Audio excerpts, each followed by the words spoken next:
వ్యాప్తంగా మహాలశ్రీ మందాకృష్ణ మాదిగ నాయకత్వం, మాదిగ ఐక్యత, మాదిగ ఐక్యత, జై మాదిగ, నరేంద్ర మోడీ గారి నాయకత్వం, చంద్రబాబు నాయుడు గారి నాయకత్వం, పవన్ కళ్యాణ్ గారి నాయకత్వం, జై మాదిగ. ఈరోజు ఆదోని పట్టణంలో ఈరోజు విజయోత్సవ ర్యాలీ జరుపుకోవడం ముఖ్య ఉద్దేశం ఏమనగా, గత 30 సంవత్సరాలుగా సుదీర్ఘ పోరాటంలో భాగంగా మహాలశ్రీ మందాకృష్ణ మాదిగ గారి అధ్యక్షతన అల్లు పెరగని పోరాటంలో భాగంగా నిన్నటి రోజున ఆంధ్రప్రదేశ్ గవర్నమెంట్ చంద్రబాబు నాయుడు గారు నిన్న ఆర్డినెన్స్ వర్గీకరణ పట్ల ఆర్డినెన్స్ జారీ చేసిన విషయం మనకు అందరికీ తెలిసిందే.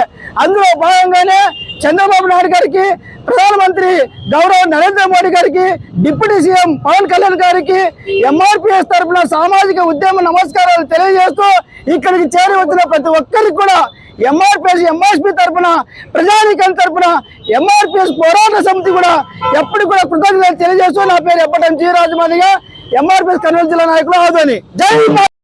మరియు ఎంఆర్పీఎస్ అనుబంధ సంస్థ నాయకులందరికీ ఉద్యమాభివందనాలు.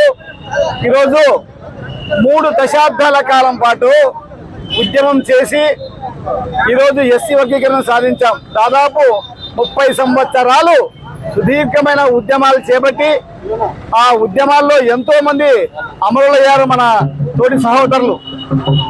ఇలా ఉద్యమం కొనసాగి ఈరోజు మళ్ళీ బీజేపీ ప్రభుత్వం మరియు కూటమి ప్రభుత్వము మనకు సానుకూలంగా నిన్నటి రోజున ఆర్డినెన్స్ తేవడం జరిగింది. దానివల్ల మాదిగ ఉపకులాలు అందరికీ ఎంతో విద్యా ఉద్యోగాల్లో చాలా ఉపయోగకరంగా ఉంటుంది.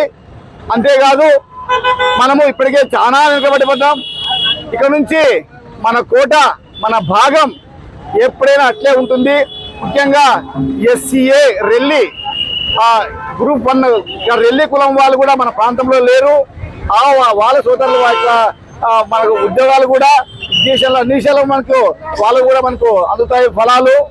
కాబట్టి భవిష్యత్తులో మాదిగ ఉపకులాలు అందరూ మన పిల్లల్ని బాగా చదివించుకొని ఖచ్చితంగా గొప్ప వాళ్ళని చేయాల్సిన అవసరము ఎంతైనా ఉంది. కాబట్టి ఇక్కడ విచ్చేసిన మన ఉద్యమ నాయకులందరూ, మూకుమ్మడిగా వచ్చిన ఉద్యమ నాయకులందరికీ పేరున విజయోత్సవ ధన్యవాదాలు తెలుపుకుంటూ ముగిస్తున్నా.